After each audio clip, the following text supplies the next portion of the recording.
Hey guys, so today we're checking out the Campark V40 versus the Wolfang GA200. And huge thanks to Campark and Wolfang for sending me these to test out and review. So last I checked on Amazon, the Campark was selling for $109 and the Wolfang was selling for $60. So is the $50 difference between these two really worth it? So like always, let's go ahead and check out the internal and external microphones first on these cameras. Alright, so here's the internal microphone test. I still have both of these cameras set to 4K at 30 frames a second with EIS turned on. This is what the internal microphone sounds like on the Campark V40, and the V40 does come with an external mic, so I'll plug that in next and we'll see what that sounds like. And this is what the internal microphone sounds like on the Wolfang GA200. Now the GA200 does support an external mic, but it does not come with it. But luckily the Campark V40 external mic will also work in the Wolfang GA200 camera. So I'll plug that in next and we'll see what that sounds like. Alright, so now I have that external mic plugged into the Wolfang GA200. I have it attached to my jacket right here. And this is what it would sound like if you have an external mic plugged into this camera. So next let's go ahead and plug it into the Campark V40 and see how that sounds. Alright, and now I have that external mic plugged into the Campark V40, and this is what it would sound like. It is a little bit harder to plug in the external mic on the Campark V40 just because it has that door on the side that's kind of hard to open. But other than that, not too bad. Alright, so next let's go ahead and check out some image stabilization tests. So the image stabilization definitely looks better on the Campark V40. The colors and sharpness also look better on the V40. The GA200 though does have a wider angle view compared to the V40. When you have the image stabilization turned on, it does crop quite a bit of the image.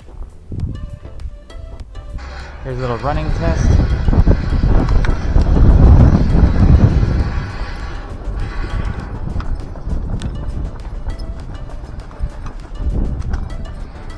So let's take a look at these resolutions next.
Hey, so here's the indoor test at my local home improvement store. I still have both cameras set to 4K at 30 frames a second, but I have EIS turned off on both of these cameras.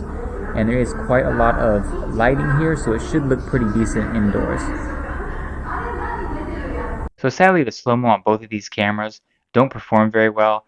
That's because when you start using over 30 frames a second on both of these, they just start to come out really blurry and pixelated.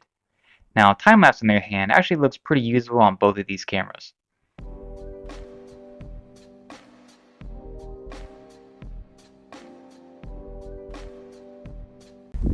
So it seems the Campark V40 actually outperforms the Wolfang GA200 in cold weather. The Wolfang GA200 started getting really laggy and slow, but the Campark seems to be doing just fine.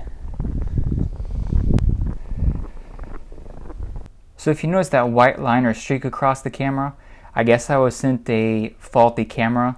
There is a smudge on that inner lens which I'm not able to remove and clean off, so it was one downside of this camera, but I'm sure that's a rare occurrence. That's pretty good. So as you can see, it's super cloudy out now, and like most action cameras, these do not perform very well in low light conditions. So let's go ahead and take a look and see how these do at night.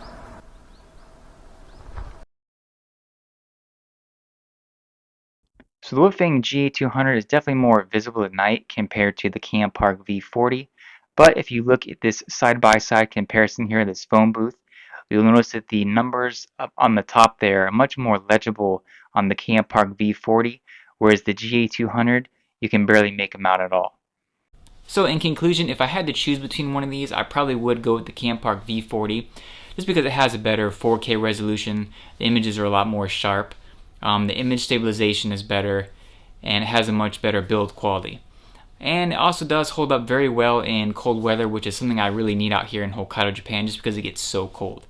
Now, of course, the Wolfang GA200 isn't a bad camera, and remember, it's only $60.99 currently on Amazon.